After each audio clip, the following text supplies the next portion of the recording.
Salut tout le monde, ici Adrian Mercier. Bienvenue sur ma chaîne, dédiée à notre belle planète et aux enjeux de l'écologie. Si vous voulez en apprendre plus sur comment protéger notre environnement et adopter des gestes éco-responsables, pensez à vous abonner pour rester informé.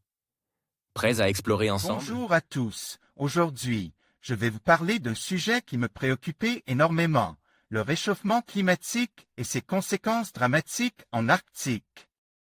Nous allons explorer ensemble les températures records que nous observons au Groenland et les incendies gigantesques qui ravagent la Sibérie. Ces événements alarmants ne sont pas seulement des chiffres, mais des signes clairs que notre planète est en danger. Restez avec moi pour comprendre l'ampleur de la situation et ce que cela signifie pour notre avenir. Notre Terre se réchauffe. Et du côté de l'Arctique, malheureusement, la tendance se confirme. Plutôt 2 fois qu'une. La région montre désormais les signes d'une transformation profonde. État des lieux. Il n'y a aucune ambiguïté. La transformation de l'Arctique en une région plus chaude, moins gelée et biologiquement modifiée est définitivement engagée. C'est le constat de Rick Thoman, climatologue à l'Université de Fairbanks, Alaska, dans un communiqué de l'Agence américaine d'études de l'atmosphère et des océans. La NOAA vient en effet de publier, pour la 15e année consécutive, son Arctic Report Card. Entre la hausse des températures, le recul de la calotte glaciaire, la fonte des glaces de mer et la diminution de la couverture neigeuse, le tableau brosse par le rapport d'experts n'est pas beau. Du côté des températures, d'abord, le réchauffement climatique plus rapide que la moyenne de cette région se confirme. En Arctique, les températures de ces 6 dernières années ont toutes dépassé la moyenne de 1981 à 2010 d'au moins 1 degré Celsius. Et les températures mesurées au-delà de 60 degrés nord entre octobre 2019 et septembre 2020 classent l'année écoulée au 2e rang des plus chaudes jamais enregistrées dans la région avec plus 1,9 degré Celsius par rapport à la moyenne de 1981 à 2010. C'est sur la Sibérie, notamment, que des températures extrêmement élevées, de 3 à 5 degrés Celsius au-dessus des normales, ont été observées au cours du printemps 2020. Résultat, une saison de feux de forêt sans précédent dans la région. Plus de 9 millions d'hectares en brûlent. 41 ans maintenant qu'en Arctique, les températures moyennes augmentent. Et qu'en parallèle, la végétation se développait. Des conditions de plus en plus favorables à des feux de forêt intenses et étendus, commentent les chercheurs. L'Arctic Report Card fait ainsi état du verdissement de plus d'un tiers de la toundra au cours des dernières décennies. Tout en notant que depuis quelques années, certaines régions commencent à montrer des signes de brunissement.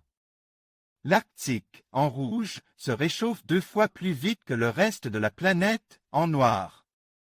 NOAA, une région bouleversée par le changement climatique. Autre conséquence de la hausse des températures de l'atmosphère sous l'effet du changement climatique, la fonte des glaces. De septembre 2019 à août 2020, la calotte glaciaire du Groenland a une fois de plus perdu plus de glace que la moyenne de 1981 à 2010. L'Alaska et l'Arctique canadien ont également continué de fondre de manière marquée. Anomalie des températures de l'air pour octobre 2020 en Arctique. NASA, Earth Observatory, les glaces de mer ont, elles aussi, beaucoup souffert. Globalement, nous apprennent les mesures satellites. La couche de glace a perdu, au cours de la dernière décennie, à la fois en âge, en épaisseur et en solidité. À la fin de l'été 2020, l'Arctique enregistrait même sa 2e. 2012 conserve le record en la matière, plus faible étendue minimale sur les 42 dernières années, confirmant le déclin régulier des glaces de mer depuis 2 décennies. Et participant à son tour à une élévation des températures de surface de la mer. de 1 à 3 degrés Celsius au-delà des normales en août 2020. C'est ainsi que les chercheurs ont pu noter une prolifération massive de phytoplancton.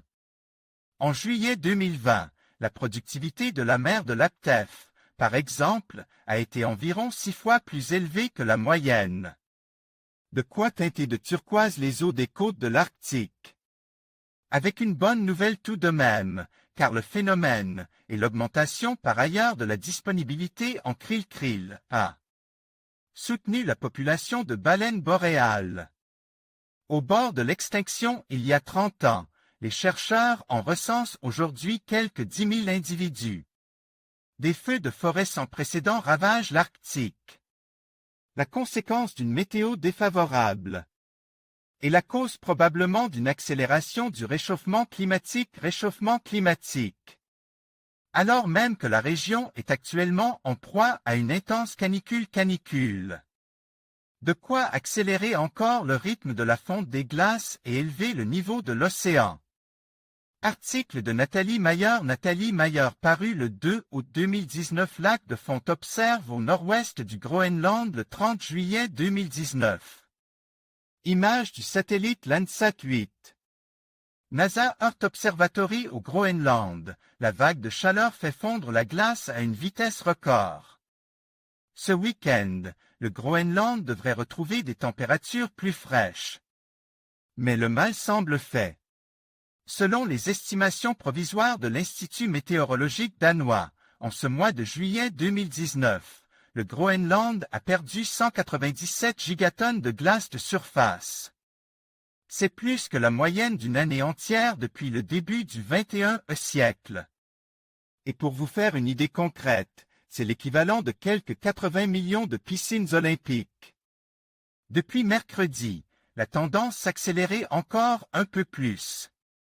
Le Groenland vient de connaître les taux de fonte parmi les plus élevés de tous les temps, constate Ruth Mottram, météorologue danoise. Car même au sommet de la couche de glace, à quelques 3200 mètres au-dessus du niveau de la mer, les températures ont été positives. Ce mercredi 31 juillet, pendant plus de 10 heures. De quoi étendre à près de 60% de la superficie de la calotte glaciaire du Groenland touchée. Un triste record de plus. Résultat ce mercredi seulement, plus de 10 milliards de tonnes de glace ont disparu dans l'océan et 11 milliards de plus ont fondu ce jeudi. Mage le 1er août 2019 en Sibérie, 3 millions d'hectares de forêt partis en fumée. Poutine réagit enfin. Alors que le gouvernement russe avait jusqu'alors choisi de laisser faire la nature et face à la levée de boucliers de la population. Des associations et des climatologues, Vladimir Poutine a finalement décidé, ce mercredi 31 juillet, d'ordonner à son armée de prendre part au combat contre les énormes feux de forêt qui ravagent la Sibérie. 10 avions et 10 hélicoptères bombardiers d'eau ont immédiatement été dépêchés dans l'une des régions les plus touchées. Selon un communiqué du Kremlin, le président russe a même reçu, ce mercredi soir, un appel de Donald Trump lui offrant l'aide américaine. Une offre que le président russe se réserverait le droit d'accepter si nécessaire. Le premier ministre russe, Dmitri Medvedev, de son côté, vient d'ordonner à plusieurs ministères et autorités locales que des propositions concrètes en vue de la création d'un centre spécialisé pour la prévention et la lutte contre les feux de forêt lui soient remises avant la fin de ce mois d'août. Température record au Groenland, des incendies gigantesques en Sibérie. Article paru le 31 juillet 2019. Forte chaleur, sécheresse, orage sec et vent puissant. En Sibérie, en Alaska, au Canada. Depuis début juin, des incendies sans précédent ravagent l'Arctique. Des millions d'hectares sont déjà partis en fumée. Une situation qui menace aujourd'hui la population. Car même si les feux semblent se cantonner majoritairement à des zones inhabitées, les fumées qu'ils dégagent se font pesantes, âcres. Au-dessus de la Russie, les images satellites montrent un nuage plus grand que l'Union européenne et le gouvernement russe, qui a choisi de compter sur la pluie et la neige pour éteindre les incendies, lance l'alerte ciel noir pour protéger les plus fragiles et déclarer, dans certaines régions, l'état d'urgence. Réchauffement climatique et vagues de chaleur. De manière plus globale, l'ennui, c'est que sur le seul mois de juin, déjà, ces incendies avaient dégagé quelques 50 gigatonnes de CO2. Selon l'Organisation météorologique mondiale, OMM, c'est plus que ce qui a été libéré par les incendies dans l'Arctique pendant tous les mois de juin réunis de 2010 à 2018. Et tout ce CO2, bien sûr, contribue au réchauffement climatique. Tout comme les cendres qui, lorsqu'elles se posent sur la glace ou la neige, absorbent le rayonnement solaire au lieu de le réfléchir. Une menace pour les glaces polaires. Une situation d'autant plus alarmante qu'une masse d'air chaud surplombe aujourd'hui le Groenland. Celle-là même qui a été responsable de la canicule que nous avons vécue la semaine dernière. Les prévisionnistes annoncent une vague de chaleur qui devrait durer 5 jours. Avec des températures maximales atteignant pas moins de 25 degrés Celsius. Sachant que la moyenne de cette période se situe habituellement autour des 10 degrés Celsius. Les glaces en grand danger. Cela va faire augmenter la fonte de la calotte glaciaire du Groenland, estime Claire Nully, porte-parole de l'OMM. Plus largement, les experts s'attendent à une anomalie de fonte des glaces de quelques 40 GT. Après 2012, la seconde plus importante depuis 1950. Alors même que la superficie couverte par la banquise de l'Arctique était déjà, au 15 juillet 2019, proche de son niveau le plus bas jamais enregistré. Le Groenland a connu un hiver relativement sec. Or la neige, plus brillante que le glacier qu'elle recouvre, reflète plus d'énergie que la glace. Lorsque le peu de neige de 2019 a fondu, la glace en dessous commence à absorber davantage et la vitesse de fonte s'est accélérée. Cette année, la calotte risque de perdre beaucoup plus de glace, explique Ruth Matrom, climatologue à l'Institut danois de météorologie, DMI. Un institut selon lequel même oscillation nord-atlantique, qui décrit les variations du régime Ocean. Atmosphère sur la région, apparaît défavorable cette année avec de hautes pression bloquées au-dessus de la banquise. Des chercheurs ont étudié le glacier LeConte, en Alaska, États-Unis, afin d'en apprendre plus sur sa vitesse de fonte. Dave Sutherland, Université de l'Oregon, et pour couronner le tout, une équipe de chercheurs vient de publier des résultats inquiétants. Concernant la fonte des glaciers, il pourrait en réalité fondre bien plus rapidement que prévu. Les taux que nous avons mesurés sur un glacier en Alaska apparaissent 10 à 100 fois supérieurs à ceux prédits par la théorie. Rapporte Dave Sutherland, océanographe à l'Université de l'Oregon, États-Unis. Ce qui se passe dans l'Arctique ne reste pas dans l'Arctique. Résultat, la hausse du niveau de la mer au cours de cet été 2019 devrait être de 0,65 mm. Selon des valeurs qui correspondent aux plus pessimistes des scénarios établis pour 2050 par le groupe d'experts intergouvernemental. Sur l'évolution du climat, groupe d'experts intergouvernemental sur l'évolution du climat, GIC, remarque Xavier Fetwes, climatologue à l'Université de Liège, Belgique. Et malheureusement, ce qui se passe dans l'Arctique ne reste pas dans l'Arctique, prévient Joyce Msuya, directrice exécutive du programme de l'ONU pour l'environnement. En Arctique, il fait 20 degrés Celsius de plus que d'habitude, du jamais vu. Observation étonnante, la banquise s'est peu agrandie en novembre et a même régresse par endroits. La faute aux températures particulièrement élevées, jusqu'à 20 degrés Celsius de plus que la moyenne. Celles-ci ont même augmenté en octobre et en novembre dans certaines régions. Article de Jean-Luc Goudet paru le 22 novembre 2016. La banquise arctique est mouvante.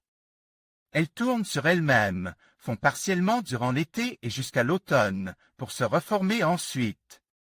L'étude de cette dynamique est importante pour les météorologues. Sinéad Farrell, NASA, que se passe-t-il en Arctique? Au mois de novembre, la banquise, en pleine nuit polaire, a l'habitude de s'étendre après le minimum estival. En 2016, voilà du jamais vu, par endroits, elle continue à se rétracter. Et pour cause, par moments, les températures en remontent. La courbe ci-dessous, publiée par l'Institut météorologique danois, montre en effet des hausses au mois de novembre. Dans certaines zones, les températures de l'air mesurées ont atteint -5 degrés Celsius, au lieu de -25 habituellement à la même date.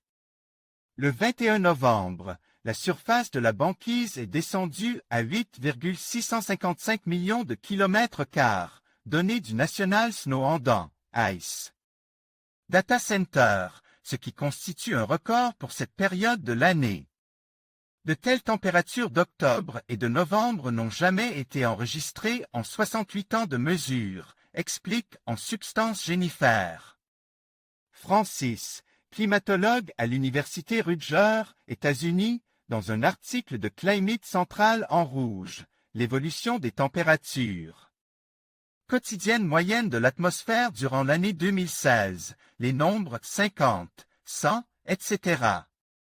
indiquent les jours au-dessus de 80 degrés de latitude nord.